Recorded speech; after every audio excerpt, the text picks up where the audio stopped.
Physical refining செய்யப்பட்ட SKM Poorna rice brand oil. நாட்டில் வறட்சி மிக்க மாநிலங்களில் மகாராஷ்டிராவும் ஒன்று. இங்குள்ள மராத்வாட பகுதியில் வசிக்கும் மக்கள் கடும் வறட்சியை எதிர்கொள்ளும் சூழல் பல ஆண்டுகளாக நீடிக்கிறது. பீட் மாவட்டத்தில் உள்ள பார்லி, அம்பாஜோதை, தாரூர், மஜல்கான் ஆகிய தாலுகாக்களை உள்ளடக்கிய 41 கிராம மக்கள் தண்ணீர் தட்டுப்பாட்டை போக்க சில வழிமுறைகளை கண்டறிந்தனர். அதன்படி தங்கள் கிராமங்கள் வழியாக பாயும் 5 ஆறுகளை தூர்வாரி சுத்தம் செய்ய திட்டமிட்டனர். கார்ப்பரேட் நிறுவனங்களின் சமூக பங்களிப்பு நிதியுடன் கிராம மக்கள் பங்களிப்பாக 54 லட்சம் நிதி திரட்டப்பட்டு இதற்கான பணியை துவங்கினர். இதன் மூலம் 16 கோடி ரூபாய் செலவிலான பிரம்மாண்ட தூர்வாரும் பணி நடைபெற்றது.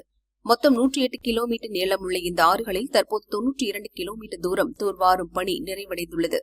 இதன் மூலம் 365 கோடி லிட்டர் நீரை கூடுதலாக சேமிக்க முடியும் என்றும் நிலத்தடி நீர்மட்டம் உயரும் எனவும் அப்பகுதி மக்கள் நம்பிக்கை தெரிவித்துள்ளனர். தூர்வாரும் பணியின் போது எடுக்கப்பட்ட மண் மற்றும் கற்கள் ஆற்றின் கரைகளை பலப்படுத்தவும் சாலைகள் அமைக்கவும் பயன்படுத்தப்பட்டுள்ளன. கிராம மக்களின் இந்த செயலை மாவட்ட கலெக்டர் விவேக் ஜான்சன் வெகுவாக பாராட்டியுள்ளார்.